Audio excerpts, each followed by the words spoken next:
제가 간증하러 올라왔는데 마스크를 쓰고 있으니까 저거 끼고 1시간 동안 간증하려나 답답해 보이시죠? 예, 그렇지만 하나님의 은혜로 이 여인이 마스크를 어떻게 할지 모르겠습니다. 저는 늘 마스크를 쓰고 다닙니다. 몇 년 전에 한국에 메르스가 번졌어요. 모든 사람들이 마스크를 쓰고 다녔습니다. 왜 썼을까요? 균이 내 몸에 들어오지 못하게, 나를 지키기 위해서 그들은 마스크를 썼다면 저도 제 자신을 지키기 위해서 마스크를 썼습니다. 알지 못하기 때문에 던지는 눈빛과 표정과 저를 향한 저주의 말들로부터 제 자신을 지키고 상처받지 않기 위해서 마스크를 쓰고 다녔습니다. 그런데 하나님의 은혜로 대한민국도 아닌 이 미국 땅에서 마스크를 벗을 수 있는 시간을 주셨는데요. 근데 제가 이렇게 뚱뚱하고 아가 좀 튼튼해 보여도 저는 마음이 참 여립니다. 여러분들이 저에게 응원을 보내주시면 제가 마스크를 그냥 확 벗어 던지겠습니다. 고맙습니다. 감사합니다. 고맙습니다. 네, 감사합니다. 고맙습니다. 예. 여러분 보셨습니까? 마스크를 벗어서 박수 받는 여인은 아마 대한민국을 떠나 전 세계에서 아마 제가 유일할 겁니다. 이것 또한 하나님의 은혜라고 생각을 합니다. 하나님 아버지께 감사와 영광을 올려드립니다. 고맙습니다. 감사합니다. 제가 마스크를 좀 많이 벗어봤지만 오늘처럼 이렇게 박수를 많이 쳐주시는 건 처음인 것 같아요. 많은 은혜를 하나님께서 부어주실 줄로 믿습니다. 여러분들은 지금부터 세상에서 가장 재미있는 동화 같은 이야기를 들으실 겁니다. 아주 행복한 여인이 있습니다. 그 여인의 행복을 여러분들에게 들려드리겠습니다. 그 행복한 여인이 누구냐면 바로 저입니다. 많은 이들은 저를 향해서 불쌍하고 불행한 사람이라고 얘기를 했지만 저는 결코 제 인생이, 제 삶이, 제 모습이 불행하거나 불쌍하다고 생각하지 않습니다. 왜냐하면 이럼에도 그럼에도 여기에는 행복이 있고 희망이 있고 꿈이 있고 두 다리에 힘을 주고 걸어갈 수 있는 용기가 있으니까요. 무엇 때문인지 아십니까? 바로 저와 여러분들의 동일한 고백이라고 생각합니다. 하나님이 말씀하신 하나님 아버지의 명령이기도 한 범사에 감사, 그 감사로 저는 오늘 이곳까지 올 수 있는 하나님의 특별히 사랑을 많이 받는 여인으로 성장해서 여러분들 앞에 섰습니다. 그 여인이 여러분들의 간증을 들려드릴 때에 저와 여러분이, 여러분과 제가 동일하게 많은 은혜를 받을 걸로 믿어 의심치 않습니다. 놀라셨죠? 저보고 이미 광고에서 봤다고 안 놀라시는 것 같아요. 고맙습니다. 제가 바람이 있다면 저는 마스크를 안 쓰고 얼굴에 점이 없는 사람처럼 한 30분만 제 가족이랑 길을 걸어보고 싶다는 생각을 늘 많이 했어요. 얼굴에 점을 가지고 가족들이랑 걸을 땐 쳐다보고 수근거리고 놀리고 구경당하는 그 느낌이 참 많이 아프거든요. 저 혼자 다닐 때는 괜찮지만 가족이랑 같이 다니면서 그런 모습을 보여준다는 게 늘 마음이 아팠어요. 그런데 30분만 점이 없는 얼굴로 다녀봤으면 좋겠다라고 한 그 일을 제가 미국에 와서 경험을 했습니다. 마스크를 벗고 다녔는데요. 제가 사는 곳에서는 마스크를 제가 벗고 다니면 제 얼굴이 어떤지를 거울이 아닌 사람들의 표정을 보면 다 알아요. 그런데 이곳에서 마스크를 벗고 다니니까 제 얼굴이 어떤지를 제가 기억을 못 하겠어요. 상냥하게 미소로 저보고 인사를 해주고 웃어주는 그 모습에서 마음이 얼마나 편안하고 좋았는지, 바로 이곳이 그래서 선진국이라고 하는구나 라고 느꼈습니다. 원 없이 마스크를 지금 10일째 벗고 다니고 있습니다. 얼마나 홀가분한지요. 그렇지만 또 저는 갈 때 또 올 때 언제든지 마스크를 앞으로도 영원히 쓸 거라고 생각을 합니다. 저는 태어날 때부터 얼굴에 붉은 점을 가지고 태어났어요. 분명히 여러분들에게도 점이 있을 줄로 압니다. 작아서 잘 보이지 않고 희한은 커서 너무 잘 보이는 거예요. 태어나서 얼굴에 점을 가지고 대한민국이라는 땅에서 여성으로 성장해 가는 그 과정에서 아팠다라고 슬펐다라고 괴로웠다라고 말로 글로 그 어떤 것도 눈물로도 표현을 할 수는 없지만 제 마음에는 상처를 심어두지 않고 하나님이 주신 범사에 감사를 심기 시작한 시초가 아마 이 붉은 점이 아닐까 그렇게 생각을 합니다. 저는 거울을 봐도 내 모습이 정말 못생겼다는 생각을 해본 적이 없어요. 어떻게 하면 여러분들 앞에서 머리를 예쁘게 하고 가지? 그래서 제가 머리를 예쁘게 하고 왔어요. 예쁘죠? 미장은 절대 안 갔습니다. 어떻게 하면 예쁜 모습으로 보여드릴까? 그런 생각을 하면서 오늘도 걸어왔고요. 붉은 점을 가지고 대한민국에서 살아간다는 건 많이 힘든 일이었지만 그 힘듦 또한 상처를 받으면서 상처를 견디는 법을 배웠고 놀림을 받으면서 놀림 받는 법을 배웠고 거기에서 일어서는 법을 배웠습니다. 상처를 받았기 때문에 상처 주지 않는 법 또한 배웠고 놀림을 받았기 때문에 놀림을 주지 않는 법 또한 거기에서 배웠습니다. 얼굴에 점을 가지고 태어났지만 저는 이 땅에 부모님이 없습니다. 부모님의 모습도 부모님의 이름도 내 가족의 형제 자매가 어떻게 되는지 저는 알 수가 없습니다.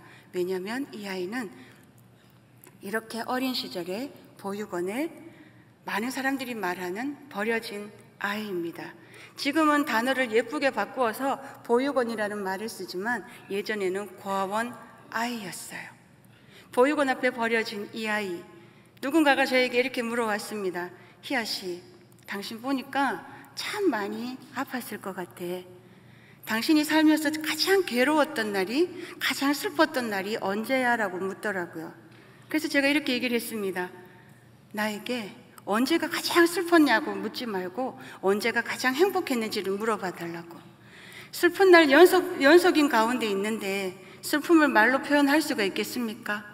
고마웠던 날들을 말하기가 더 쉽더라고요.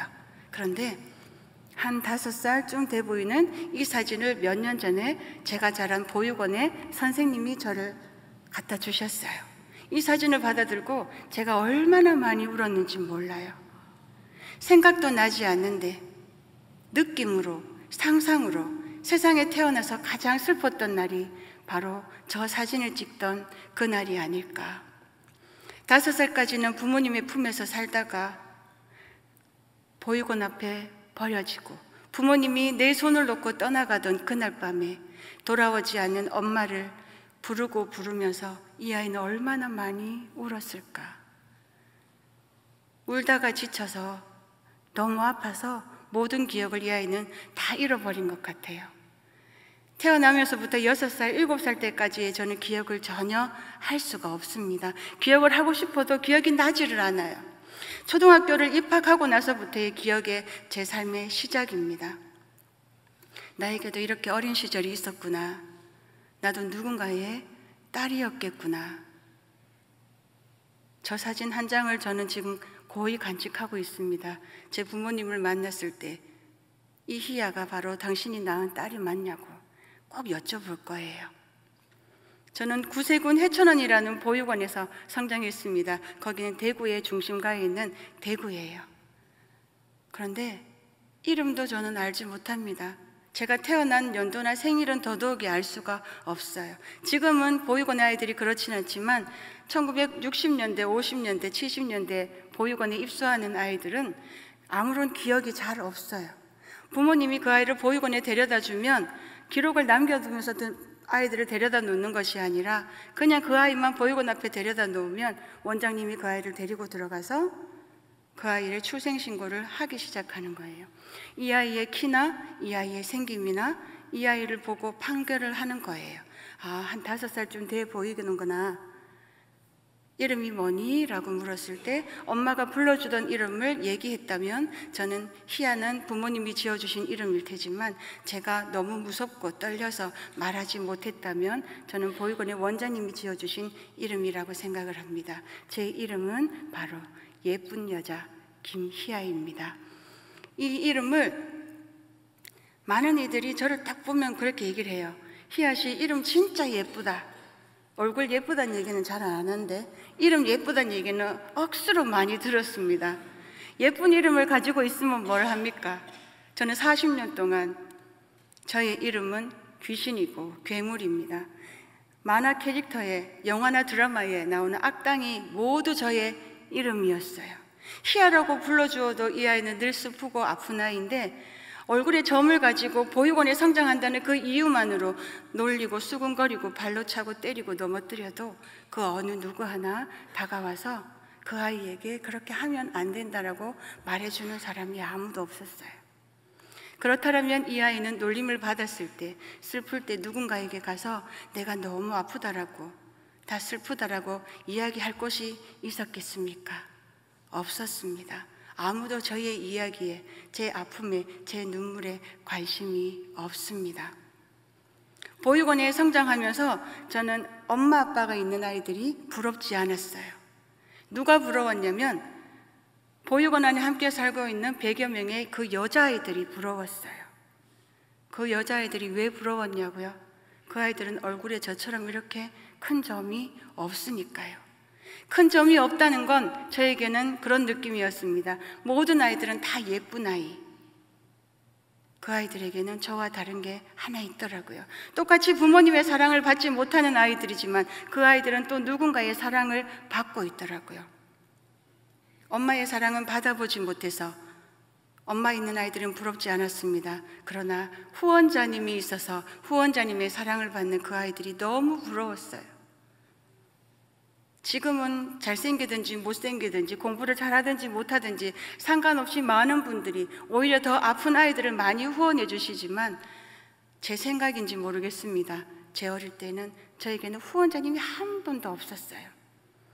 얼굴이 예쁘고 공부를 잘하는 아이들은 후원자님이 2명도 있고 3명도 있더라고요. 그런데 저는 후원자님이 없는 거예요. 후원자님이 있는 아이들이 왜 부러웠냐고요? 그 아이들은 생일이나 성탄절이나 명절이 되면 후원자님이 예쁜 선물을 보내주시더라고요. 그래서 저도 어쩌면 선물이 받고 싶어서 후원자님이 있었으면 좋겠다라고 생각했는지도 모르겠어요. 그런데 어린 시절부터 구세군 교회에 다니기 시작하면서 목사님이 어린 아이들에게 말씀을 들려주시는데 이런 말씀을 하시더라고요. 네가 간절히 원하는 게 있다면 하나님 앞에 기도드려봐. 하나님이 들어주실 거야.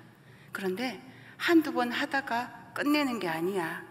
하나님이 들어주실 때까지 기도해봐 그러시더라고요. 어린 시절에 목사님 말씀을 악착까지 믿었습니다. 그래서 저도 하나님 앞에 제 첫 소원의 기도를 드렸습니다. 여러분들이 희아라면 10살짜리 꼬마 아이라면 하나님 앞에 어떤 첫 소원의 기도를 드리셨겠습니까? 얼굴에 점이 없어지게 해달라고요? 아닙니다. 엄마를 만나게 해달라고요? 아닙니다. 하나님, 저도 후원자님 한 명만 만나게 해주세요. 후원자님 한 명만 만나게 해주세요. 밥을 먹을 때도 일용할 양식을 주셔서 감사합니다는 기도가 아니었습니다. 하나님, 후원자님 한 명만 만나게 해주세요. 잠을 잘 때에도 하나님 이 밤 잠 잘 잘 수 있게 해주세요라는 기도가 아니라 후원자님 한 명만 만나게 해주세요. 친구들이 많은 곳에서는 부끄러워서 기도할 수가 없었습니다. 화장실 맨 뒷칸에 숨어 앉아서 하나님 앞에 간절히 기도드렸습니다. 하나님, 후원자님 한 명만 만나게 해달라고요. 그런데 어느 날 학교를 갔다 왔더니 보육원의 선생님이 희야, 오늘 어쩌면 후원자님이 찾아오실 거야. 아니, 후원자님이 오신다고 했어. 희야, 세수 깨끗이 하고 깨끗한 옷 갈아입고 나중에 부르면 내려와. 진짜 하나님 앞에 기도드렸는데 하나님 이렇게 들어주시는구나. 목사님 말씀이 진짜 틀린 말이 아니구나. 세수를 제가 얼마나 열심히 했는 줄 아세요?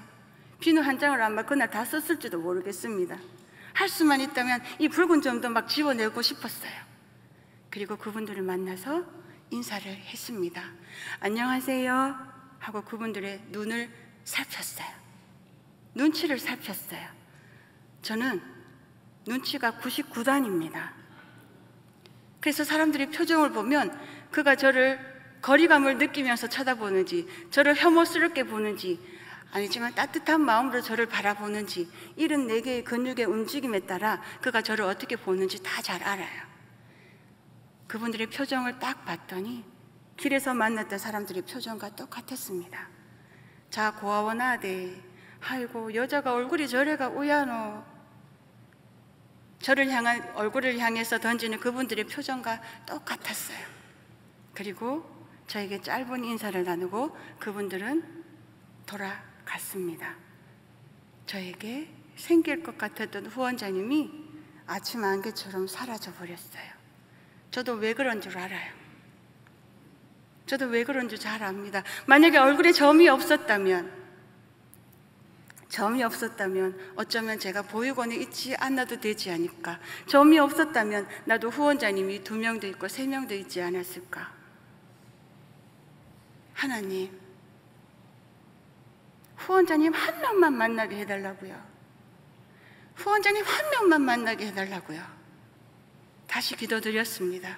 아니, 하나님이 후원자님을 만나게 해주실 때까지 기도하리라고 간절히 기도드렸더니 어느 날 저에게 이런 편지와 카드가 날아오기 시작했어요. 제 삶에 가장 소중한 물건이 무엇입니까? 라고 누군가가 묻는다면 저는 바로 이 편지와 카드가 지금 제 삶에 어릴 적에도 그랬고 지금도 그랬고 이 다음에도 가장 소중한 물건으로 남아있을 저 편지와 카드들입니다. 왜냐하면 저 편지 속에는, 카드 속에는 누구도 저희를 향해서 귀신이라고, 괴물이라고, 사과 반쪽이라고, 아수라백작이라고 악한 별명을 쓴 사람이 아무도 없어요. 그러니 희야라고 적혀있는 저 쪽지를, 저 편지를 제가 어떻게 버릴 수가 있겠습니까? 모으기 시작했습니다. 감사하고 고마운 것들을 모으기 시작한 아마 처음이지 않을까, 그렇게 생각을 합니다. 저 편지 속에 간절하게 기도드렸던 후원자님의 편지도 날아오기 시작했어요. 사랑하는 희야에게 내가 항상 너를 축복하고 너를 위해서 기도한단다. 누군가가 저를 사랑한대요. 저를 축복한대요. 그 어디에서도 들어본 적이 없던 그 말을 편지 속에 적혀있는 그 글을 통해서 저는 아주 행복한 아이로 성장하기 시작했습니다.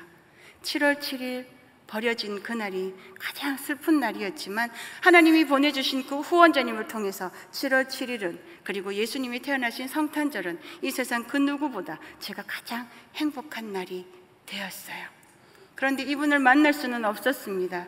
제 나이 25살에 저를 지금까지 후원해 주셔서 감사합니다라는 마지막 편지를 띄우고 이분과는 편지로 만났던 그 시간을 마지막을 맺고 헤어졌습니다. 왜냐하면 그분은 미국 사람이거든요. 보고 싶은데 만날 수 없었습니다. 그런데 그분이 10년 전에 한국에 오신다라는 이야기를 듣고 두 딸아이를 데리고 시청 광장을 쫓아갔어요. 참 이상하게도 그분은 편지 속에 가끔 당신의 사진을 보내주셨는데 저는 사진에서 봤던 그분의 앞모습이 아니라 그분의 뒷모습을 보고 저 멀리에서 그분을 찾았습니다. 그리고 쫓아가서 이렇게 불러봤습니다. 진 리그니, 진 리그니. 그리고 당신의 품에 이렇게 안겨봤습니다. 저는 엄마의 품을 기억하지 못합니다. 그러나 제가 두 아이를 낳고 엄마의 품이 되어 주었지만 그럼에도 엄마의 품을 기억하거나 엄마의 품의 따뜻함을 알지 못하는 제가 35살이 되어서 후원자님을 만났고 당신의 품에 안겼던 그날이 어쩌면 엄마의 품과 같은 따뜻한 그 품을 기억하고 느끼지 않았을까, 그렇게 생각을 합니다. 제가 먼저 후원자님을 끌어안았는지 당신이 저를 먼저 안아주셨는지 기억은 할 수 없습니다. 왜 그렇게 눈물만 흐르던지요. 눈물은 놀림받고 슬프고 괴로울 때만 흘렸던 게 눈물입니다. 그런데 만나고 싶었던 그 후원자님을 만났던 그날엔 눈물이 왜 그렇게 나던지요. 슬프거나 무섭거나 두려울 때 흘렸던 눈물의 맛과는 달랐습니다. 당신의 눈동자는 제 얼굴을 보고 떨리고 있었어요. 25살 마지막 사진을 보내주었을 때만 해도 얼굴에 점은 있지만 그래도 예쁜 숙녀였는데 왜 네 몸이, 네 얼굴이 이렇게 변했는지 당신의 눈은 묻고 있었지만 입으로 저에게 묻지 않았어요. 저는 잘 압니다. 왜 묻지 않았는지. 제가 마음 아파할까 봐. 제가 마음이 아플까 봐 제가 이야기할 때까지 당신은 기다려 주었습니다. 제가 영어를 잘 하지 못해도 괜찮습니다. 당신에게 15년 동안 보육원 안에서 사랑받지 못하던 늘 놀림받는 그 아이에게 당신이 부어준 그 사랑을 제가 이 땅의 말로, 이 땅의 언어로 표현할 수 있는 영어 단어는 딱 2가지만 있으면 됐습니다. 진리근이 I love you, thank you라는 말이면 충분했습니다. 당신의 품에 안겼던 그날의 따뜻함을 저는 아직도 기억을 하고 있습니다. 미국에 살고 계시지만 연세가 너무 많으신데 저는 지금 어디에 계시는지 잘 알지 못합니다. 고맙습니다. 이 땅의 모든 아이들을, 이 땅의 아픈 아이들을 지금 후원해 주시고 사랑으로 그들을 보살피는 분들이 계신다면 그 모든 아이들을 대신해서 후원자님 고맙습니다. 감사합니다. 후원자님의 사랑이 있었기 때문에 이 아이는 보육원 안에서 누구보다도 행복하고 건강하게 잘 성장할 수가 있었습니다. 제가 미국에 오는 지난주 월요일 날 미국에 오는데 많은 분들이 저에게 그전부터 그렇게 얘기를 하더라고요. 미국 가면 대통령이 바뀌면서 입국 심사가 너무 까다롭다고, 잘못하면 걸려서 70시간을 갇혀 있을 수도 있고 말 잘못하면 다시 비행기 타고 빠꾸해서 집으로 가야 된다라고 얼마나 떨리고 무섭던지요. 그런데 신혜라 집사님 큰아드님 정민군이 저에게 카톡을 보내줬어요. 이모 걱정하지 마세요. 입국 심사할 때 한글로 다 적어 보내줬어요. 영어를 한글로 친절하게 적어 보내줘서 제가 그걸 열심히 외워서 왔습니다. 딸아이들이 오기 전부터 얼마나 입국 심사를 대비해서 연습을 많이 했는지 엄마 미국 사람이 물어보면 제가 다 얘기할 테니까 걱정하지 말라고 하더라고요. 그래서 걱정 안 하고 왔습니다. 입국 심사대 앞에 딱 섰어요. 우리를 보고 미소를 지어주시더라고요. 그래서 1단계 마음이 포근해졌습니다. 도장을 찍으면서 희야라고 하더라고요. 예스 했습니다. 그런데 갑자기 저에게 뭐라고 막 묻더라고요. 그랬더니 두 딸아이가 자기가 얘기하겠다고 그렇게 말하더니 뭐라고 질문을 막 하니까 저한테 엄마 말하세요 그러더라고요.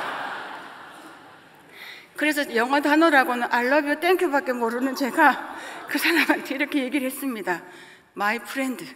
그랬더니 뭐라고 얘기를 하더라고요. 그래서 떠오른 단어 하나 비지트 얘기했습니다. 오케이 들어가라고 하더라고요. 하나님의 은혜로 쉽게 잘 통과해서 미국에 잘 올 수 있었습니다. 저에게 아픔이 없었다면, 얼굴에 드러나는 이 아픔이 없었다면 아마 저는 70시간 갇혀 있었을지도 몰라요.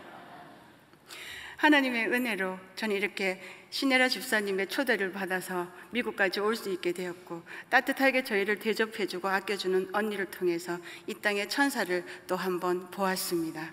진심으로 감사를 드립니다. 목사님께도 감사를 드립니다. 감사한 게 없다면 살아갈 수 없는 인생입니다. 그런데 늘 저는 머리카락이 길어야 돼요. 삼손은 머리카락이 길으면 뭐가 생긴다고요? 힘이 생기잖아요. 저도 삼손하고 똑같아요. 머리카락이 길어야지 힘이 생기는 거예요. 뭐 들어 올리는 힘, 이거 좀 옮겨볼까요? 이 힘은 저는 못 발휘합니다.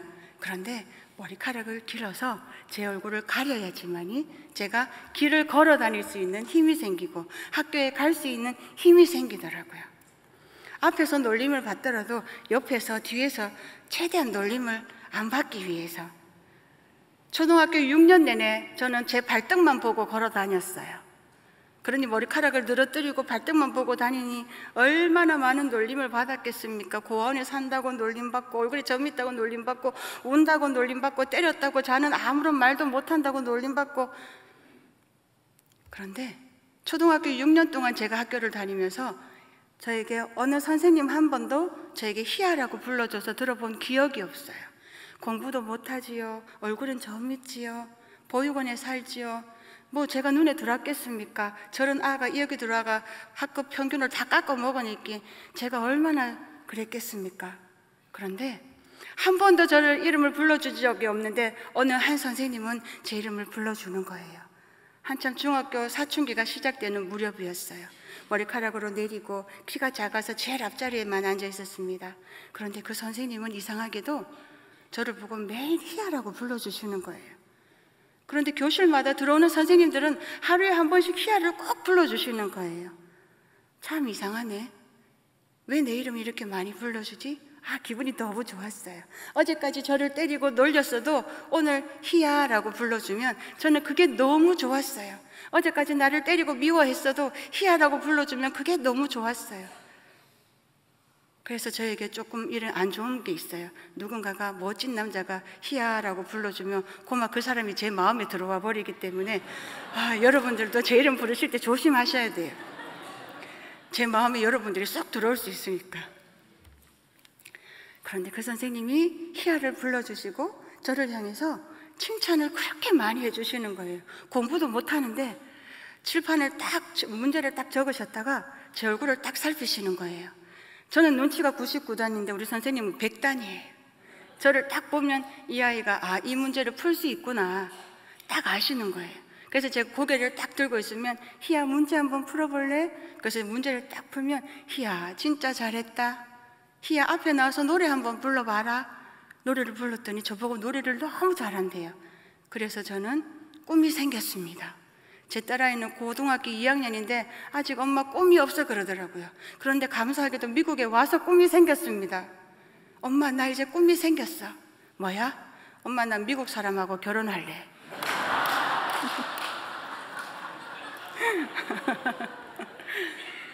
제 어릴 때 중학교 때 제 꿈은 선생님이 노래 잘하네라는 그 칭찬으로 인해서 가수가 되는 게 꿈이었어요. 택도 없는 거 저도 잘 알아요. TV에 나가서 노래를 하고 춤을 추고 멋있게 보이기 위함이 아닙니다. 만약에 TV에 나가면 저를 낳아주신 엄마가 아빠가 저를 알아보고 저를 보육원에서 데려가 주지 않을까. 아니 나를 찾아가 주세요. 나를 데려가 주세요라는 마음으로 저는 TV에 나가고 싶은 꿈을 중학교 1학년 때 꿨습니다. 그런데 야가 칭찬을 얼마나 많이 받았는지 머리카락을 길러야지만 힘이 생겼던 이 아이가 어느 날 아침에 학교로 가는데 이 아이가 변함이 생겼어요. 머리카락을 쓸어 올리면 놀림을 얼마나 받았겠어요. 놀림 따위는 아무것도 아닙니다. 이 아이가 학교 가는 아침에 이렇게 머리를 바짝 묶어서 학교를 가는 거예요. 솔직히 머리를 바짝 묶어서 길을 걷는다는 건 제가 미국 땅에서 비키니 입고 시내를 걸어 다니는 것보다 더 부끄러운 거예요. 놀림 받을 걸 아는데요. 누군가가 나를 향해서 발을 걸고 넘어뜨릴 것도 아는데요. 교실 안에만 들어가면 괜찮습니다. 제 이름을 불러주는, 저의 이야기를 들어주는 선생님의 친구들이 있으니까요. 교실 안에 들어가는 그날이었어요. 옆에 계시는 분은 보육원의 원장님 어머니십니다. 어버이날 아침에 저희들이 가슴에 카네이션을 꽂아드리고 어버이 노래를 불러드리고 그랬는데 원장님이 갑자기 저를 보시더니 희야 머리 묶었네? 사진 한번 찍자 그러시더라고요. 전 사진 찍는 거 정말 별로 안 좋아해요. 정말 안 좋아해요. 그런데 사진을 찍었어요. 저 사진이 왜 남아있을까 생각했더니 오늘 이렇게 베델교회에 와서 성도님들께 보여드리라고 하나님이 남겨주신 것 같아요. 제가 아무리 말로 중학교 때 머리를 묶고 다녔습니다 하면 여러분들 분명히 믿으셨을 거예요. 믿으실지라도 제가 보여드릴 수 있게 해주셔서 감사합니다. 학교로 갔더니 선생님이 저를 딱 보시면서 그렇게 말씀을 하시더라고요. 희야 머리 묶으니까 예쁘네. 네가 머리카락으로 네 얼굴을 다 가리고 다닌다고 해서 세상 사람들이 너를 못 보는 게 아니야. 사람들이 너를 이상하게 본다 해도 희야 너는 세상을 똑바로 봐야 되지 않겠니? 세상이 너를 이상하게 본다 하도 희야 너는 세상을 똑바로 봐야 되지 않겠니? 저보고 세상을 똑바로 보래요. 아무리 부정적이고 악한 말로 저를 괴롭히고 놀린다 할지라도 저만 세상을 똑바로 보면 된대요. 똑바로 보기로 했습니다. 중학교 3학년 내내 저는 얼마나 밝고 명랑한 아이로 성장을 했던지 아마 지금의 밝고 명랑한 성격을 중학교 1학년 때 선생님의 칭찬으로 당신이 나의 이름을 불러준 그 이름의 목소리로 제 가슴의 문을 열고 그 명랑함이 삐집고 나온 것 같습니다. 보육원에서 그래도 사춘기 때는 저도 반항 좀 해봤습니다. 도망가고 싶더라고요. 왜냐하면 사람들이 하도 제 얼굴 보고 놀리니까 나도 지금 빨리 돈 벌어서 이 점을 뜯어내버리고 싶었어요.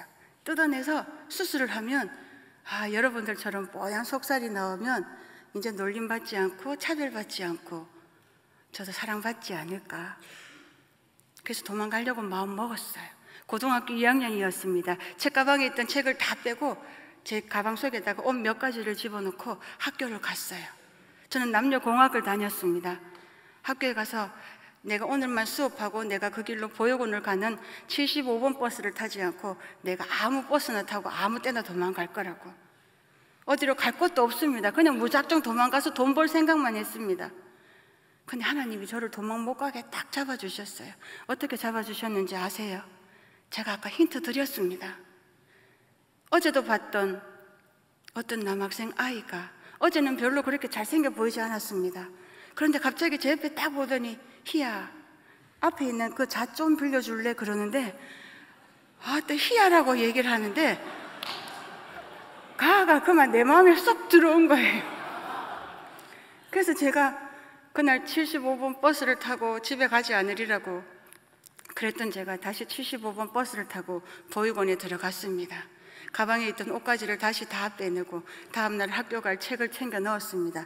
왜 학교 갔냐고요? 공부를 열심히 하기 위해서가 아니라 제 마음에 들어온 그 아이를 보려고. 그 아이가 얼마나 잘생겼는지요. 지난번에 만났던 어떤 집사님이 그러시더라고요. 당신이 젊으셨을 때 실버스타 스텔론을 닮았다고 얘기를 하시더라고요. 순간 제가 섬뜩했습니다. 그 아이도 실버스타 스텔론을 닮았거든요.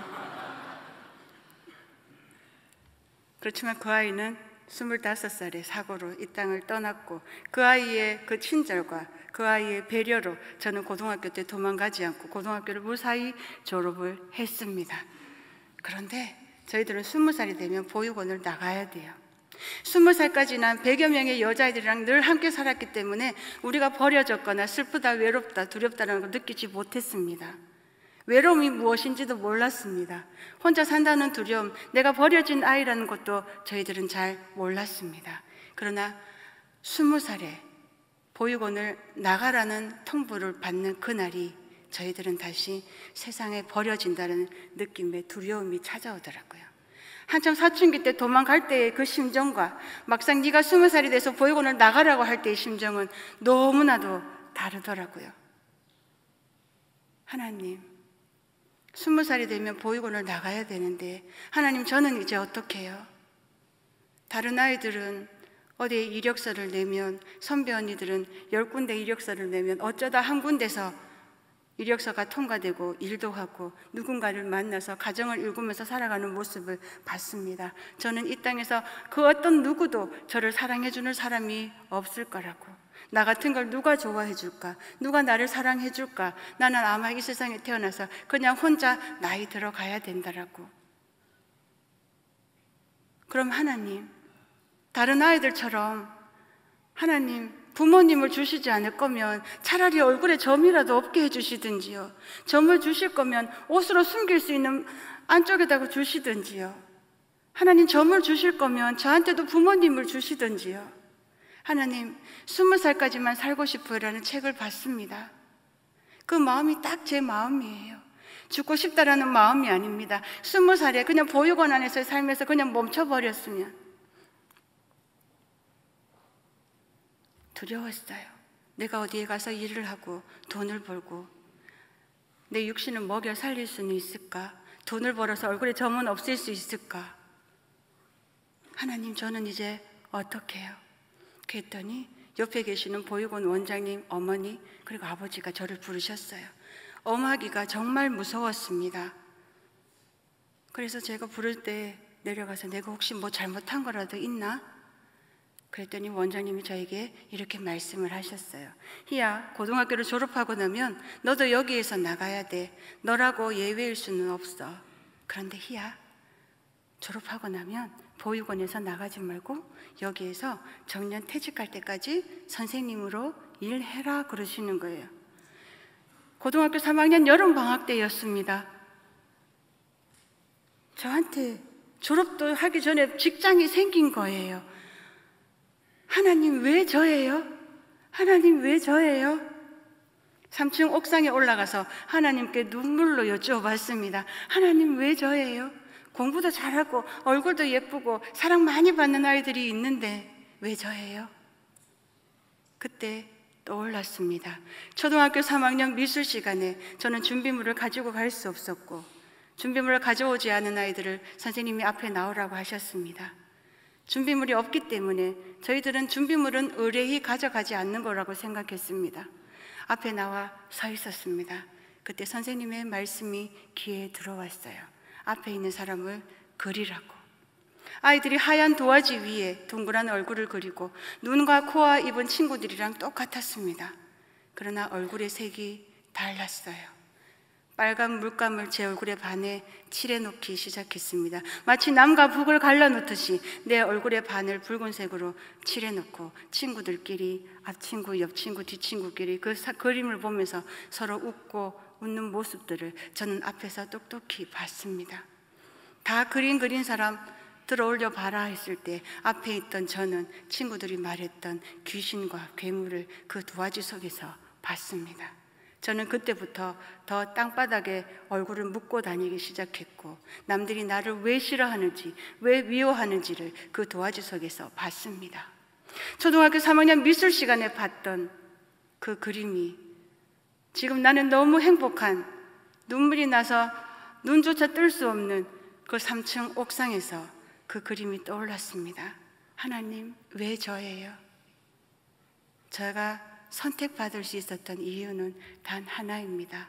도화지 속에 그려져 있던 빨간 이 점이 저는 보육원을 떠나도 되지 않은 선택을 받은 게 분명합니다. 저는 그때부터 이 점을 감사의 차별이라고 고백했습니다. 20살까지는 놀림을 받았고 어쩌면 버려진 점일지도 모르지만 저는 20살이 되던 고등학교 3학년 그때에는 이 점을 감사의 차별로 여겼고, 저는 이 점을 복점이라고 여기기 시작했습니다. 제가 거울을 보면 제 얼굴이 못생겼다라고 느낌을 받지 않는 게 이 점에 매력이 있어서 그래요. 고소영 씨 코에 있는 점만 매력 포인트가 아닙니다. 제 얼굴에 있는 이 점도 매력이 넘치는데 아마 여러분들도 간증이 끝이 나고 나면 제 매력에 푹 빠지실 거예요. 지금은 보니까 아직 덜 빠지신 것 같아요. 확 빠지시기를 간절히 원합니다. 저도 20살이 되었어요. 저도 돈을 벌었습니다. 고등학교 91년도 졸업하고 91년 3월에 제가 첫 월급을 받았어요. 20만 3,100원을 받았습니다.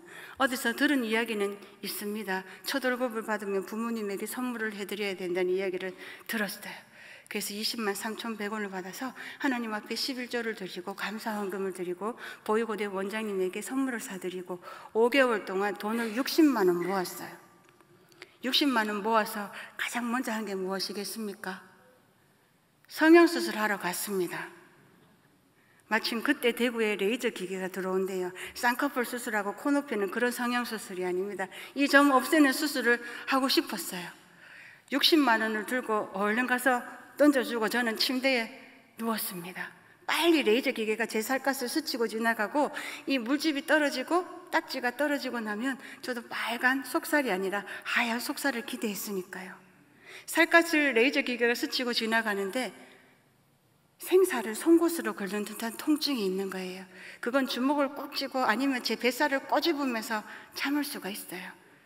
육체적으로 느끼는 통증은 30분이면 참을 수 있지만 이 점을 가지고 이 땅에 살아간다면 이 점이 있는 한 마음으로 느끼는 통증은 어마무시하게 아프니까요. 딱지가 떨어지고 거울을 봤습니다. 거울 속에는 하얀 뽀얀 얼굴을 가진 희아가 아니라 다시 얼굴에 붉은 점이 있는 희아가 거울 속에 있더라고요. 오히려 딱지 때문에 더 흉터가 생기더라고요. 아주 어린 아기 때 이 수술을 했다면 아마 이 점이 몇 번의 치료로 옅어진다고 하지만 저는 이미 점이 고착화가 되어버렸는지 안 지워지더라고요. 뭐 복점인데 괜찮습니다. 그래도 하나님이 주신 복점이지만 그래도 한번 출연을 해보고 싶었어요. 왜냐하면 저도 점 없는 모습을 한번 살아보고 싶었거든요. 많은 사람들이 저에게 하는 말이 그래요. 제 주위에 저를 아는 분들이 그렇게 말씀을 하십니다. 희연이는 점 없으면 진짜 예쁜 얼굴인데, 딱 보니까 여러분들은 아닌데 하는 표정이에요.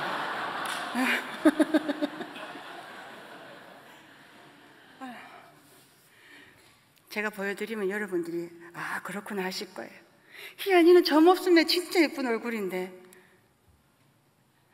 맞지? 이 점 없어 보세요. 그러면서 저희가 꼭 던지는 말이 있습니다. 니 진짜 점 없으면 대한민국 남자들 많이 울렸겠다 그러더라고요.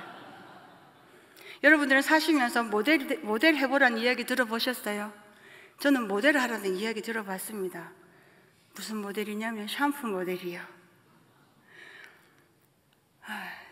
저랑 좀 매치가 안 되지. 20대 때 초반에는 허리가 24인치고 목도 저렇게 길었던 것 같은데 그 목은 어디로 갔는지 없고 20년 뒤에 저 허리가 허벅지로 내려와 있어요. 저는 제가 뚱뚱한지 잘 몰라요. 왜냐하면 저는 이렇게 제 몸을 내려다보면 여기밖에 안 보이기 때문에 저는 잘 몰라요. 그래도 괜찮습니다. 20대에 허리 24인치로 살아봤으니까 얼마나 감사합니까? 저렇게 이뻐서. 그런데 제가 길에서 저렇게 사진 찍는 거 어마무시하게 별로 좋아하지 않거든요. 왜냐하면 사진 찍고 있으면 지나가는 사람들이 다 쳐다보잖아요. 지금은 서로 핸드폰으로 막 찍기 때문에 별로 관심이 없지만 예전에는 다니기만 하면 다 쳐다보는, 사진을 찍고 있고 환하게 웃고 있는 저를 보고 지나가는 어떤 남자가 그러더라고요. 아이고 밥맛이야, 저것도 얼굴이라고 들고 다니나. 제가 만약 그 사람의 발을 밟았다면, 모르고 어깨를 부딪히고 내가 미안하다는 사과를 하지 않았다면 그 사람이 나에게 그런 말을 해도 그렇게 마음이 아프지는 않았을 거예요. 저는 길을 걷다가 강아지나 개를 만나는 건 무섭지 않습니다. 저를 알지 못하는 낯선 사람들의 눈동자가 가장 무섭습니다. 그 눈동자를 피하고 다니는 저입니다. 상처받을까 봐 눈도 마주치지 못하는 저를 향해서 저것도 얼굴이라고 들고 다니나, 밥맛이라고 했을 때 제가 할 수 있는 건 하나님, 지금 지나가는 저 남자가 저를 보고 밥맛이라고 얘기를 했습니다. 하나님, 그 사람이 저에게 그렇게 말했을 때 제 마음이 얼마나 아픈지 모르고 그랬습니다. 하나님, 벌 주지 마시고 축복해 주세요. 축복해 주세요라고 마음으로 기도드렸습니다. 왜 하나님이 너를 저주하는 자를 저주하지 말고 축복하라고 하셨는지 그 기도를 드리는 그 순간 깨달았습니다. 저는 저주를 제 마음에 심었던 것이 아니라 축복의 기도를 제 마음에 심었습니다. 마음이 편안했습니다. 남들이 나를 어떻게 보느냐는 중요하지 않습니다. 내 자신이 내 얼굴에 있는 점을, 내 상황과 내 조건들을 내가 지금 어떻게 보느냐가 중요하다는 걸 알았습니다. 더 나아가서 내 마음과 내 생각과 내 느낌과 내 말을 지금 주님이 어떻게 보시는지가 더 중요하다는 걸 알았습니다. 분명히 하나님은 희야가 이 세상의 그 어떤 누구보다도 상처받고 고통당하라고 저에게 아픔을 주시지 않으셨을 겁니다. 마음의 평안이 제 안에 찾아왔습니다. 그런데 주위의 친구들을 보니까 친구들은, 직장 동료들은, 주위의 선생님들이 또 아는 분들이 그렇게 얘기를 하더라고요. 야, 우리 교회에 드럼 잘 치는 믿음 좋은 청년 있어. 한번 만나볼래? 기타 잘 치는 멋진 청년 있다. 만나볼래? 제가 아무리 허리를 24인치로 졸라매고 남자들이 좋아한다는 생머리를 허리까지 늘어뜨려도 뒷모습 보고 쫓아왔다가 앞모습 보고 욕하고 가는 남자들은 있어도 희야, 한번 만나볼래? 말하는 사람은 아무도 없더라고요. 맞아요. 원장님이 저는 이 땅에 사랑받지 못하고 그냥 혼자 나이 들어갈 걸 미리 아셨던 거예요. 그래서 정년 퇴직할 때까지 일하라고 하신 게 분명해요. 그런데 옆에 있던 직장 동료가 저한테 그렇게 말하더라고요. 오늘 남자친구 만나러 가는데 한번 만나러 가볼래? 네 남자친구 만나는데 내가 왜 가노? 아니, 친구의 친구 데리고 오라고 할게. 그래서 제가 허리를 꽉 졸라매고 긴 생머리를 더 찰랑하게 빗어서 나갔습니다. 그냥 점이 있는 채로 나가면 그 남자가 저런 여자 왜 데리고 왔나 그럴까 봐 제가 억수로 세게 변장하고 나갔어요. 여기 계시던 우리 집사님, 어머니 집사님들은 전부 뭐 비비크림 바르고 살짝 이렇게 찍으셨겠지만 제가 이 점을 커버하려면 파운데이션을 한 숟가락 떠야 돼요. 한 숟가락 여기 다 덮어야 되고 또 여기 표 안 나게 또 덮어야 되고 얼굴이라도 좀 작으면 좋을 텐데 얼굴은 또 어찌나 큰지 변장하고 나갔어요. 그리고 그 사람을 만나서 밥도 먹고 차도 마셨어요. 집에 돌아올 때 제 전화번호를 안 물어가 주더라고요. 그래서 그냥 거울을 보고 내 얼굴에 붉은 점을 가렸던 화장을 닦아내면서 이런 생각을 했습니다. 이 사람이 내 얼굴에 점이 좀 비쳤나? 안 그렇고는 어떻게 이런 여자의 전화번호를 안 물어가지? 예쁘지 얘? 그러더라고요. 이모 이 사진하고 이모하고 모르겠어요 그러더라고요. 그것도 심내라 집사님 큰 둘째 딸이 그러더라고요. 이모 아닌 것 같아요. 저도 제가 아닌 것 같아서 살짝 지우겠습니다. 얼굴에 붉은 점을 다 가리고 누군가를 만나봤지만 그 친구도 저를 외면했습니다. 그런데 어느 날 저에게 한 통의 전화가 왔어요. 희아 씨 전화번호 가르쳐 달라고 하는데 가르쳐 줘도 되겠냐고. 제 나이 23살 11월에 어떤 남자가 제 전화번호를 물어가 주는 거예요. 심장이 떨렸나고요? 아니요, 심장이 나와서 박수치고 들어갔어요. 제 생애 처음이자 마지막으로 멋진 남자가 제 전화번호를 물어가 준 거예요. 그런데 전화번호를 물어갔으면 목사님 언제 전화해야 돼요? 목사님은 언제 전화하셨어요? 기억이 안 나신다고요? 모든 목사님들이 공통적으로 기억이 안 난다고 하시더라고요. 이 친구는 일주일이 다 돼 가는데도 전화가 안 오는 거예요. 그런데 옆에서 어른들이 나누시는 이야기를 들었습니다. 있잖아, 결혼은 하고도 후회하고 안 하고도 후회한다는데 결혼은 하고 후회하는 게 낫다라고 이야기를 하시더라고요. 야가 눈치가 너무 빠른지 단어 하나를 바꾸었습니다. 전화를 하고도 후회하고 안 하고도 후회한다면 네, 한번 해보고 후회하자. 그래서 삐삐를 쳤어요. 삐삐를 쳤더니 전화가 바로 오더라고요. 그날 전화를 한 3시간 했던 것 같아요. 전화로 데이트를 하기 시작했습니다. 그런데 너무 감사한 건 저렇게 변장을 하는데 저 화장으로 어떻게 저 남자친구를 매일매일 만났을까? 여러분들도 좀 걱정이 되시지요? 저는 매일매일 화장하고 이 친구를 만나야 됐다면 남자친구고 뭐고 화장하는 것도 귀찮고 지우는 것도 귀찮아서 남자친구도 포기했을 줄 몰라요. 그런데 보육원에서 근무하는 조건이 지금은 2교대가 되었지만 20년 전에 25년 전에 제가 근무할 때는 24시간 아이들을 돌봐서 한 달에 쉬는 날이 딱 2번밖에 없었어요.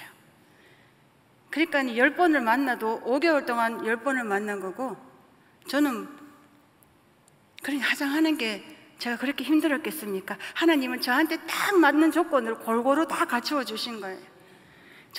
하루에 전화를 이야기를 시작하면 밤 11시부터 시작해서 어떤 날은 새벽 기도 가기 전까지 전화를 하는 거예요.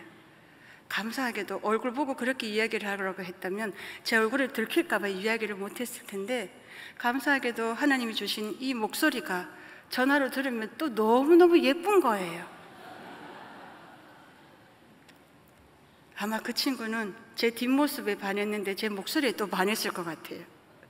그렇게 이야기를 만들어 갖고 한 5번째 만났을 때인 것 같아요. 근데 갑자기 그 친구가 제 옆에 앉아 있는데 뭔가 몸이 좀 떨리는 느낌이 있는 거예요. 그래서 제가 물었어요. 왜 춥나? 그랬더니 내가 추워서 떠는 걸로 보이나 그러더라고요. 그러면서 저한테 희아 씨 사랑합니다 그러는데, 저는 세상에 태어나서 그 말이 제일 무서웠어요. 왜냐하면 얼굴에 점을 숨겼잖아요. 제가 보육원에 살아서 부모님이 없다는 걸 아직 말하지 않았잖아요. 얼굴에 점이 드러나 있는 상태에서 내가 부모님이 없다는 걸 알고 이 친구가 저에게 희아 씨 사랑한다라고 말했으면 저는 거기에서 그 친구를 아마 들고 업고 뛰었을 겁니다.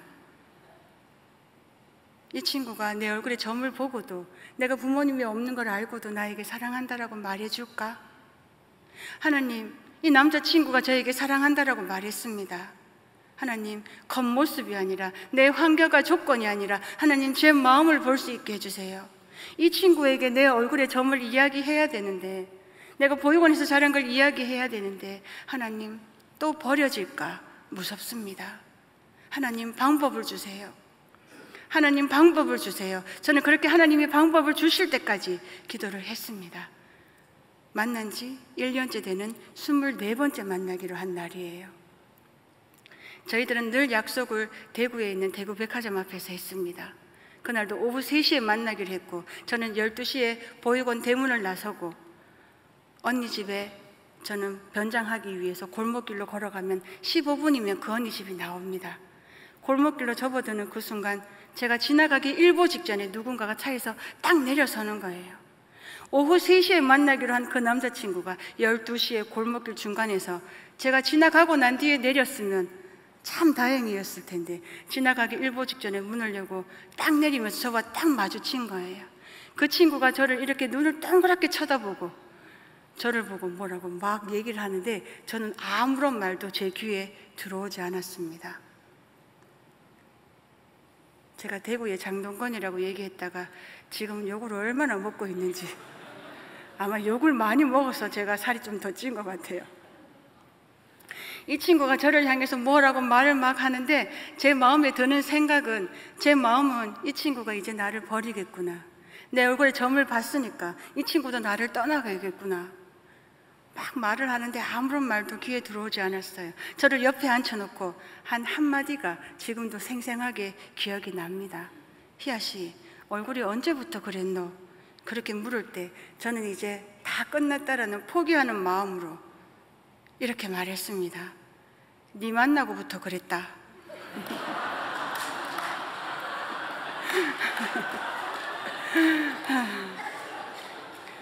그리고 어떻게 됐을까요? 이 친구가 자기가 일이 있어서 그 일을 희아 씨하고 약속을 하기 몇 시간 전에 자기가 그 일을 해결해 놓고 시간이 돼서 만나면 희아 씨를 집에 바래다 주고 여기에서 차를 타고 가면 되니까 거기에 차를 딱 대고 있었대요. 하나님은 그렇게 방법을 달라고, 내 모습을 보여줄 수 있는 방법을 달라고 그렇게 기도드렸을 때, 하나님은 제 모습을 그 중간 만난 지 1년째 되는 그날 골목길에서 제 모습을 보게 해주셨어요. 그리고 이 친구가 저를 던져주고 가버렸어요. 희아 씨 좀 이따가 약속 시간에 꼭 나온네 그랬으면 제가 그렇게 마음 졸이진 않았을 거예요. 언니 나 이제 어떡해, 이 친구가 내 봤는데 그냥 갔어. 언니 나 어떡해, 나가지 말까? 희아 나가서 헤어질 때 헤어지더라도 나가가지고 헤어지고 온나. 그래서 헤어지려고 나갔어요. 그런데 그 친구가 저를 보고 물어오더라고요. 희아 씨 밥 먹었나? 뭐 먹고 싶어? 우리 영화 볼까? 뭐 볼래라고는 물어왔지만 네 얼굴이 언제부터 그랬냐고는 그날 그 시간 이후로 물어오지 않는 거예요. 이 친구의 손을 잡고 신의 길을 걷는데 제 마음에 이런 생각이 들었습니다. 이 사람이 몇 시간 전에 내 얼굴 봤는데 까먹었나? 그런 생각이 들 정도로 이 친구는 제 얼굴을 보기 전이나 제가 부모님이 없는 걸 알게 된 후에도 이 친구는 변함없이 똑같았습니다. 그리고 이 친구는 결혼하고 달라졌어요.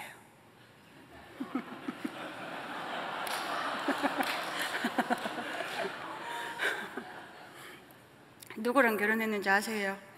나중에 말씀드릴게요. 저도 이제 남자친구가 생겼어요. 제 얼굴에 점을 봤는데 저를 버리지 않았으니까요. 이 세상에 행복한 여인이 있다면 아마 대한민국이 김희아밖에 없을 겁니다. 중학교 때는 선생님의 칭찬으로 이 아이가 머리를 묶었다면 제 나이 25살, 24살이 되던 그때에는 한 남자의 사랑으로 이렇게 머리를 바짝 묶었습니다. 예쁘지 얘? 점 없어도 너무 예쁘다고 하더라고요. 하나님은 그래서 감당할 수 있기 때문에 주신 거예요. 저한테는 어울리기 때문에 주셨고, 점이 있어도 예쁘다는 얘기를 너무 많이 들었어요. 제가 잠깐 여러분들 얼굴에 이 점을 딱 비춰보니까 어울리는 분 아무도 없어요. 하나님은 딱 아신 거예요. 그런데 남자친구를 만난 지 2년째 되는 날이었어요. 그날도 남자친구를 만나러 가려고 제가 머리를 또 감고 세수를 하고 머리를 감으려고 고개를 딱 숙이는 그 순간에 갑자기 제 오른쪽 코에서 코피가 막 쏟아지는 거예요. 저는 한 번도 코피를 쏟아본 적이 없어요. 코피가 너무 쏟아져서 고개를 뒤로 젖히면 목구멍으로 코피가 꿀럭꿀럭 넘어가는 느낌이 막 들 정도로 코피가 나는 거예요. 다시 고개를 앞으로 숙이면 오른쪽 코에 코 안에서 코피가 응고가 되면서 코를 막으니까 이 코피가 왼쪽으로 막 쏟아지는 거예요. 또 왼쪽이 막히니까 이 코피가 입으로 막 쏟아지는데 왜 이렇게 코피가 쏟아지지? 그런데 나는 어금니가 갑자기 너무 아파. 왜 아픈지 모르겠어. 병원에 가서 치과에 가서 치료를 다 받았습니다. 긁어내고 다 덮어 씌웠는데도 너무 아팠어요. 제 눈에서 눈물이 그냥 막 쏟아지기 시작하는 거예요. 그래서 이비인후과를 찾아갔습니다. 선생님이 제 코 안을 딱 열어보시면서 코에 물혹이 생겼으니까 큰 병원을 가보라고 말씀을 하시는 거예요. 그래서 큰 병원을 찾아갔습니다. 선생님이 제 코 안에 있는 조직을 떼어서 검사를 해봐야 된대요. 조직을 떼어낼 때가 만난 지 2년째 되는 날이었어요. 그날 만나기로 했는데 부어버린 얼굴로 화장도 할 수 없고 변장도 할 수 없어서 병원에서 남자친구를 만났습니다. 시트 위에 누워있는 저를 보고 남자친구가 이렇게 말하더라고요. 희아 씨, 점이 옆에도 다 있었나? 그렇게 얘기를 하더라고요. 아팠던 것보다 이 점을 또 들켰다는 게 더 부끄러웠습니다. 병원에 있는 모든 과들은 검사를 다 받았어요. 마지막에는 신경정신과에서 선생님이 저를 상담하기 시작했습니다. 이 여인이, 이 여성이, 이 숙녀가 정신은 온전한지를 물어보는 듯 했어요. 코에 물혹인데 왜 나를 빨리 집에 안 보내주지? 다른 사람은 그냥 간단하게 수술하고 가는데 왜 나는 안 보내줘? 밤이면 밤새 코피를 쏟아냅니다. 아침이면 다시 피 수치를 내서 다시 수혈을 해야 되고, 얼굴이 너무 아파서 진통제가 없으면 잠을 잘 수가 없습니다. 선생님이 조직 검사 결과 나온 날 저에게 전화가 왔습니다. 병원으로 부모님이랑 함께 오라고. 같이 갈 부모님이 없습니다. 직장 동료와 함께 병원에 갔고, 선생님이 저를 밖에 나가라고 하더라고요. 직장 동료가 혼자 앉아서 선생님의 이야기를 들었습니다. 악성 종양인데 이건 흔하지는 않지만 강아지 얼굴에도 걸릴 수 있다고. 저에게 상기된 얼굴로 의사 선생님에게 들은 얘기를 저에게 들려주었어요. 그런데 저는 악성 종양이 무엇인지 몰랐습니다. 종양이라고? 그러면 물혹이 종기가 됐나? 종기 정도로 생각했습니다. 왜냐하면 암으로 아프다라는 이야기는 들어봤지만 종양으로 아프다라는 이야기는 제 나이 25살이 될 때까지 들어본 적이 없기 때문에. 선생님이 수술하기 며칠 전에 저를 병원 12층으로 부르셨어요. 저를 앞에 앉혀놓고 의사 선생님이 수술 후에 일어날 수 있는 최악의 상황들만 저에게 말씀해 주셨습니다. 김희아 씨, 수술하게 되면 오른쪽 눈 밑에서부터 당신 입천장의 반까지 모두 뼈와 살들이 다 잘려나갑니다. 뼈와 살들이 잘려나가서 구멍이 나 있는 그 자리에는 팔에 있는 근육과 동맥이 얼굴로 이식이 될 겁니다. 팔에 구멍이 난 자리는 허벅지에 살이 이식할 겁니다. 당신 목은 구멍을 낼 거고, 당신이 수술 후에 깨어난다 할지라도 당신이 먹은 음식은 코로 다시 다 넘어올 수 있습니다. 입 천장의 반이 잘려나가기 때문에 당신은 언어의 장애가 올 수도 있습니다. 당신 살 덩어리를 떼어내서 얼굴에 이식을 할 겁니다. 동맥을 타고 이 살 속에 피가 흐르지 않으면 괴사가 일어나서 구멍이 날 수도 있습니다. 당신의 병명은 상악동 암입니다라고 말씀하셨어요. 들어본 적도 없습니다.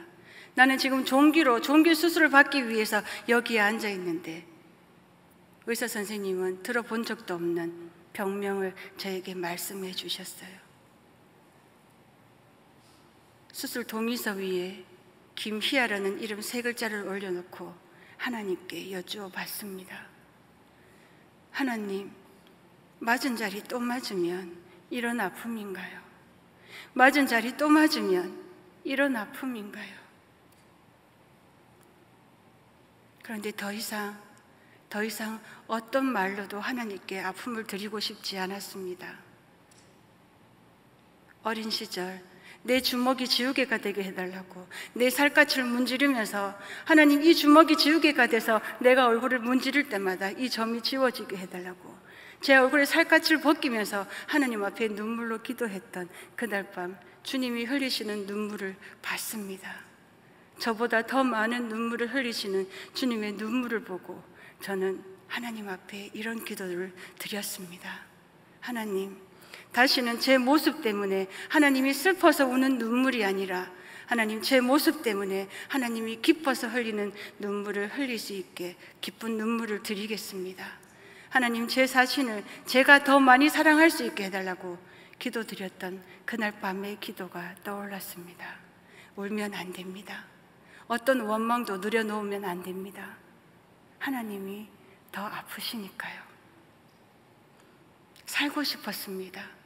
아니, 살아야 되니까 제 눈에 보이는 것에서 찾아내야만 했습니다. 하나님, 수술하고 깨어나면 저 별을 볼 수 있을 거니까 감사합니다.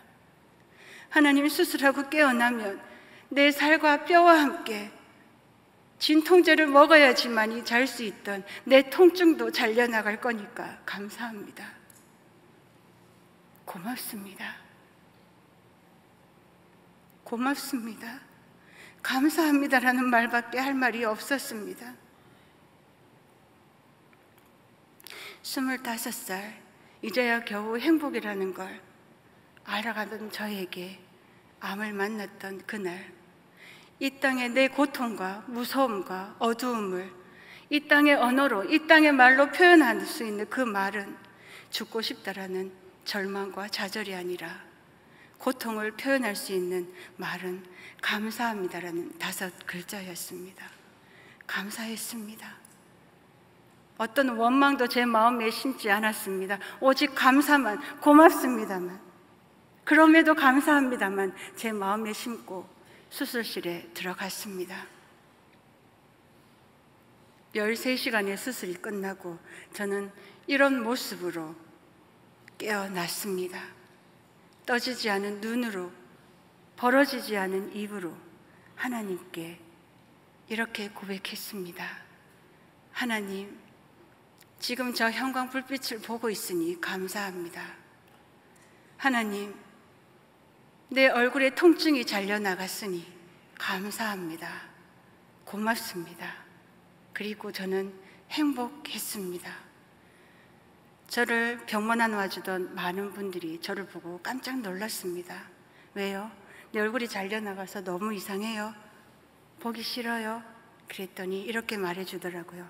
아니, 얼굴에 점을 가지고 보육원의 아이로 네가 얼마나 힘들고 고통스러웠지 내가 그냥 느낌으로 조금 알았는데, 그런데 희야, 네 얼굴에 암이 와서 남아있는 오른쪽마저 잘려나갔다는 이야기를 들었을 때 내 마음이 너무 아팠어. 그런데 병실 문을 열고 들어서는 순간 네 얼굴을 보고 내가 깜짝 놀랐어. 왜냐면 네가 너무 활짝 웃고 있어서 내가 놀랐다라고. 그렇습니다. 비록 내 얼굴과 뼈와 살들은 다 잘려나갔고 내 온몸의 흉터들은 100cm가 넘는다 할지라도 감사합니다라는 그 고백은 어떠한 상황과 조건을 넘어서, 고난과 슬픔을 넘어서도 행복하다고 웃을 수 있게 해주었습니다. 암이라는 판정을 받았던 그날, 저는 남자친구에게 헤어지자라고 말했습니다. 내가 그에게 마지막으로 해줄 수 있는 것이 있다면 그에게 이별을 주는 것뿐이라고 생각했습니다. 하나님, 제 마음 아시지요? 그 사람이 지금 나를 떠나간다 해도 미워도 원망도 하지 않겠습니다. 2년이라는 시간 내 손을 잡아주고 희야라고 따뜻하게 이름 불러준 그 고마움으로 살아가겠습니다. 그러나 하나님, 제 마음 아시지요? 남자친구가 저에게 이렇게 말하더라고요. 함께 투병 생활을 이어갔습니다. 그리고 어느 날 저에게 아버지를 만나러 가자고 하더라고요. 아버님이 결혼 반대하면 어떡해? 이런 내 모습 보고 아버님이 싫어하면 어떡하지? 그랬더니 남자친구가 그러더라고요. 우리 아버지 그런 사람 아니다. 그래도 내 얼굴 보면 그럴 텐데, 아 몰라, 빨리 가자. 그래서 아버님을 만났습니다. 죄인처럼 아버님 앞에 고개를 떨구고 앉아 있었고, 아버님이 저에게 한마디 던지셨습니다. 살다가 아픈 거 어떡하겠노? 살다가 아픈 거 어떡하겠노? 사랑은 주머니에 넣고 다니는 게 아니다라고. 저는 아버님이 결혼하지 말라고 하면, 이 친구가 아무리 저를 사랑한다라고 결혼하자라고 해도 저는 헤어질 마음이었습니다. 그런데 아버님은 사랑은 주머니에 넣어놓고 다니는 게 아니다라고 저에게 말씀해 주셨고, 저를 며느리로 맞아 주셨습니다. 그리고 그 누구도, 대한민국 그 어떤 사람도 김희아가 하얀 웨딩드레스를 입을 거라고 상상도 생각도 하지 못했을 겁니다. 하나님의 은혜로 고난이 유익이 되고 유익은 축복이 되어 저도 이렇게 결혼식을 올렸습니다. 감사했습니다. 그 어떤 누구의 도움 없이 자란 제가, 그 어떤 누구의 도움 없이 대구의 장동건 씨와 결혼식을 올렸다는 게 너무 감사했습니다. 그런데 걸어 들어가는 제 뒤로 누군가가 자기들끼리 이런 이야기를 주고받더라고요. 신랑이 너무 멀쩡하다 그러더라고요. 그래서 제가 속으로 생각했습니다. 저도 멀쩡한데요. 신랑은 얼굴에 점이 작고 그냥 저는 점이 크고, 신랑은 얼굴에 흉터가 작고 저는 흉터가 큰 것뿐이지 얼굴이 아프고 점이 있다고 해서 이게 비정상이 아닌데요. 아픔을 아픔으로 보지 못하는 그 마음이, 많이 가졌음에도 감사한 것을 발견하지 못하는 그 마음이 바로 장애가 아닐까, 그렇게 생각을 합니다. 하나님이 저에게도 선물을 주셨어요. 그리고 뱃속에 있는 이야기를 품고 기도드렸습니다. 우리 여기 계신 어머니 아버님 어떻게 기도드리셨습니까? 이 아기가 손가락 10개 발가락 10개 건강하게 태어나게 해달라 기도드리셨지요. 저는 기도 제목 중에 그건 100번째 기도예요. 하나님, 이 아기는 제 얼굴에 있는 이 점은 절대로 안 담고 태어나게 해주세요. 하나님, 이 아기가 태어나서 많은 사람들이 그렇게 말을 합니다. 엄마 얼굴이 그래서 애가 학교에 가면 상처받을 건데라고 이야기를 합니다. 그러나 하나님 아버지, 저에게 있는 이 모든 아픔이 이 아기가 태어나서 자랄 때에 하나님 아픔이 아니라 이 아기가 자랐는데 훌륭한 걸음이 되게 해달라고 간절하게 기도드렸습니다. 저는 지금도 기침을 하거나 아이들이랑 장난치다가 막 웃다 보면 코피가 막 쏟아져요. 그래서 저는 자연분만으로 아기를 낳을 수가 없었습니다. 척추 마취를 해서 아기를 낳았어요. 수술을 해서 아기를 낳고 간호사 선생님이 저에게 아기를 딱 보여주시는데, 하나님, 이 아기 얼굴에는 점이 절대로 안 담고 태어나게 해달라고 간절히 기도드렸는데 제가 야를 보고 깜짝 놀랐습니다. 왜 놀랐냐고요? 어찌 놀라지 않겠습니까? 고맙습니다. 제가 야 엄마예요. 제가 제 딸이에요. 제가 낳았어요. 얼마나 행복했든지. 제 주위에 저를 산후조리하는데 누가 저를 도와주었겠습니까? 도와주는 사람 없어도 괜찮습니다. 제 산후조리의 보약은 한 사발의 미역국이 아니었습니다. 이 아기의 웃는 모습이, 이 아기의 우는 소리가, 이 아기의 손가락이, 이 아기의 발가락이, 이 아기가 싸고 버리는 기저귀가 모두 저 산후조리의 보약이었습니다. 이 세상에 태어나 가족이라고는 없던 제가 아이를 낳아서 가족이 생겼어요. 저는 대한민국 모든 사람들 집을 일일이 초인종을 눌러가면서 이 아기가 내 딸이라고 자랑하고 싶었어요. 나는 비록 이렇게 아프지만 내가 낳은 아기는 아프지 않은 예쁜 아기를 낳았다고. 어느 날 밤이었습니다. 새벽에 아기가 잠을 자지 않고 보채는 이 아기를 가슴에 안고 이 아기를 어르고 달래면서 이 아기의 모습을 내려다 봤습니다. 이 아기의 모습에 제 얼굴에 붉은 점이 비춰졌습니다. 그리고 저를 낳아주신 부모님의 마음이 느껴졌습니다. 저는 지금 대한민국 모든 사람들에게 이 아이가 내 아이라고 자랑하고 싶은데 46년 전 얼굴에 점이 있는 작은 아기를 가슴에 안고 젖을 물리면서 저를 낳아주신 부모님은 얼마나 마음이 아팠을까. 아픔을 넘어서 당신은 이런 아기를 낳은 당신은 아마 무섭고 두려웠을 거란 생각이 들었습니다. 부모님께 죄송했습니다. 이렇게 태어나서 미안합니다. 저는 설사 당신이 내 얼굴의 점 때문에 저를 이 땅에 버렸다 할지라도 저는 부모님을 원망하지 않습니다. 나에게 따뜻한 외투 한 벌 사주지 않았고 내 생일날 미역국 한 그릇 끓여주지 않았다 할지라도, 나에게 운동화 한 켤레 사주지 않았다 할지라도 제가 당신에게 감사드리는 이유는 단 하나입니다. 엄마, 저를 낳아주셔서 감사합니다. 감사합니다. 낳아주셔서 감사합니다. 그 고백 하나면 감사드릴 수 있는 이유가 충분히 되지 않습니까? 이야기를 키웠습니다. 업고 다니면서 예은아, 사람들이 엄마를 쳐다보고 수군거리지. 예은아, 엄마 얼굴은 아픈 거지 부끄러운 게 아니야. 아픈 사람을 보고 수군거리는 게 부끄러운 거야. 그리고 이야기를 7살까지 이렇게 예쁘게 키웠습니다. 이야기가 넘어졌을 때도 이야기를 이렇게 세워주면서 이렇게 말했습니다. 예은아, 네가 넘어졌는데 이것밖에 안 다쳤어. 하나님이 보이지 않는 팔로 예은이를 번쩍 안아주셔서 이것밖에 다치지 않았어. 감사해.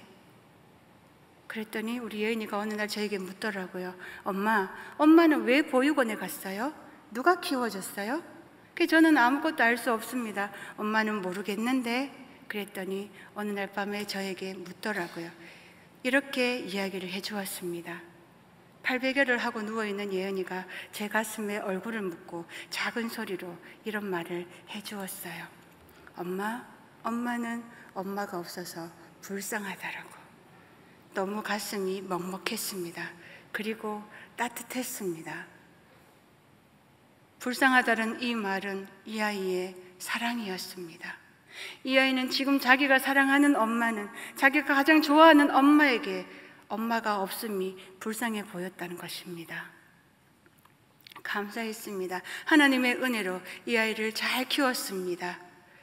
초등학교를 입학시키고, 그리고 이 아이는 초등학교 참관 수업이 있는 날이면 늘 저를 이렇게 학교에 불렀습니다. 엄마가 학교 가면 친구들이 엄마 얼굴을 봐서 네가 부끄러울 텐데 엄마 괜찮아, 엄마 학교에 안 오면 안 돼, 마스크를 하고 학교에 가면 이야기는 그렇게 좋아할 수가 없습니다.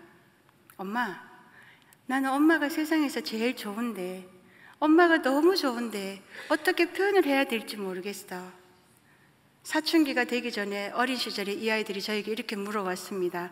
엄마, 사춘기가 뭐야? 그래서 제가 이렇게 얘기를 해줬습니다. 진실되게 거짓 없이 제가 얘기해 줬습니다. 예은아, 예지야, 지금도 엄마가 너무 좋지? 엄마 너무 사랑하지? 그런데 사춘기가 되면 엄마 아빠를 더 사랑하고 엄마 아빠를 더 좋아하고 엄마 아빠 말씀을 더 잘 듣는 시기야. 그렇게 얘기를 했더니 이 아이들이 빨리 사춘기 되면 좋겠다 그러더라고요.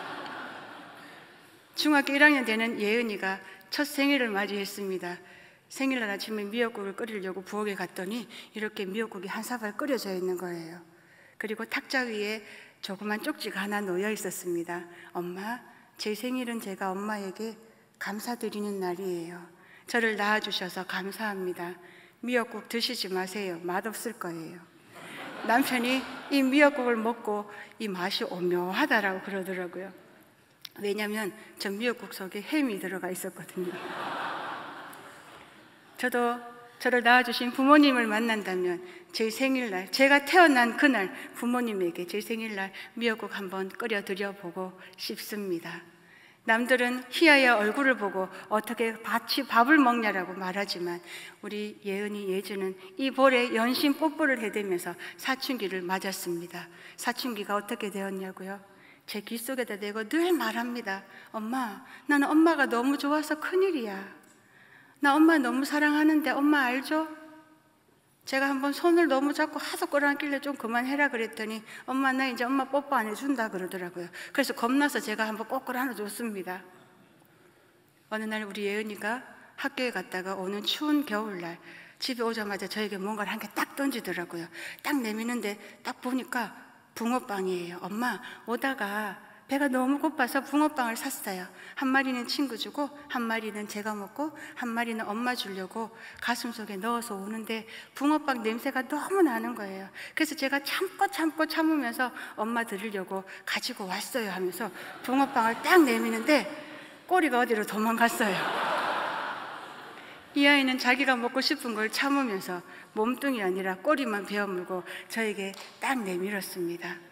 저는 이 붕어빵을 받아들고 한없이 눈물을 쏟았습니다. 행복했습니다. 태어나서 엄마의 사랑을 받아본 적이 없습니다. 그러나 이 아이는 엄마의 사랑을 저에게 주었습니다. 그 옛날 우리 어머니들이, 우리 엄마가 우리 자녀들에게 그렇게 하지 않으셨습니까? 당신이 먹고 싶은 걸 참아가면서 누구에게 물려주었습니까? 당신 자녀들에게 물려주시지 않으셨습니까? 이 아이도 참아가면서 자기가 사랑하는 엄마에게 이 붕어빵을 내밀었습니다. 하나님의 은혜로 세상에 태어나 엄마의 사랑을 경험하지 못한 저에게, 제가 낳은 제 딸에게서 하나님은 그 사랑을 만날 수 있게 해주셨습니다. 저에게 지금 이제 큰 바람이 있다면 제 남편에게 장모님이 해주는 밥 한 그릇 먹여보는 것이고, 제 딸아이에게 외할머니 외할아버지의 품에 안기게 해보는 것이 저의 가장 큰 바람입니다. 제 삶에 고난이 없었다면, 제 삶에 아픔이 없었다면, 진정한 감사의 의미를, 누군가가 나에게 무언가를 주었을 때, 내가 남들보다 더 성공했을 때, 남들보다 자랑할 것이 많을 때에만이 내가 감사할 것이 있다라고 고백했을지도 모르겠습니다. 상처를 통해서 하나님 앞에 감사합니다라는 그 고백은 저를 얼마나 평안으로 이끌어 주었는지, 여러분들은 지금 원망의 바나나 껍질에 신발을 신고 계십니까? 감사의 징이 박힌 감사의 신발을 신고 계십니까? 고난을 만난 그날 여러분들은 바나나 신발을 신었는지, 감사의 징이 박힌 신발을 신었는지 여러분들은 발견하실 겁니다. 원망과 불평의 바나나 신발이 아닌 감사의 징이 박힌 그 어떤 상황에서도 넘어지지 않는 그 신발을 신으시고 범사의 감사로 저와 여러분들이 승리하기를 간절히 원합니다. 못생긴 아름다운 여자, 이 여인이 행복할 수 있었던 그 이유는 하나님 아버지의 은혜, 범사의 감사입니다. 고맙습니다.